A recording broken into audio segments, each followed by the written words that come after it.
անցել է 1 դարից ավելի, սակայն չեն վերացված ցեղասպանության հետևանքները։ Առ այսօր Թուրքիան կատարվածի համար որևէ զղջում չի հայտնել, ներողություն չի հայցել։ Դա է պատճառը, որ մենք այսօր հայտարարում ենք, հիշում ենք եւ պահանջում։ Մեր պաշտոնական դիրքորոշումը այն է, որ հայոց ցեղասպանության միջազգային ճանաչումը մեր արտաքին քաղաքական առաջնահերթությունների մեջ չի մտնում այսօր։ Թուրքիան 100 տարի անց վերադարձել է տարածաշրջան, շարունակելու իր ցեղասպան քաղաքականությունը։ Մենք հայոց ցեղասպանության պատմությանն էլ պետք է վերադառնանք, պետք է հասկանանք լավ ինչ է տեղի ունեցել եւ ինչու է տեղի ունեցել։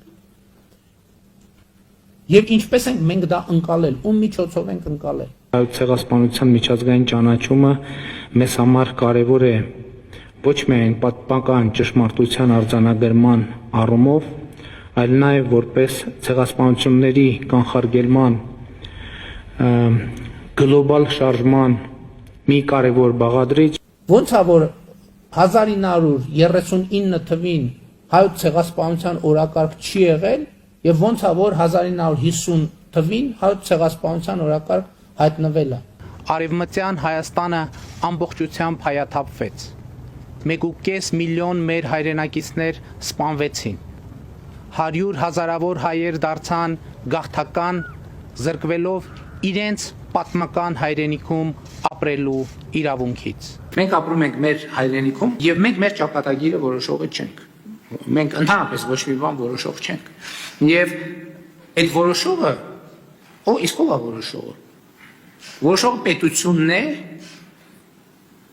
իր բաներով, իր մեխանիզմներով։ Այն պետությունը, որը փակել է հայկական դպրոցները, այն պետությունը, որը գաղթ է կազմակերպել, այն պետությունը, որը կոտորածներ է կազմակերպել։ Թուրքիայի ժխտողական քաղաքականությունն է ստիպում արձանագրել, որ Թուրքիան շարունակում է սպառնալիք լինել հայ ժողովրդի եւ Հայաստանի Հանրապետության համար, ավելի ճիշտ այդ քաղաքականությունն է սպառնալիք Հայաստանի Հանրապետության եւ հայ ժողովրդի համար։ Իսկ կարող է պարզվի, որ ինչ որ թեմաներ, ինչ որ շրջանակներ, մեր ինչ որ ցավոտ կետեր կարողացել եւ կարողանում են օգտագործել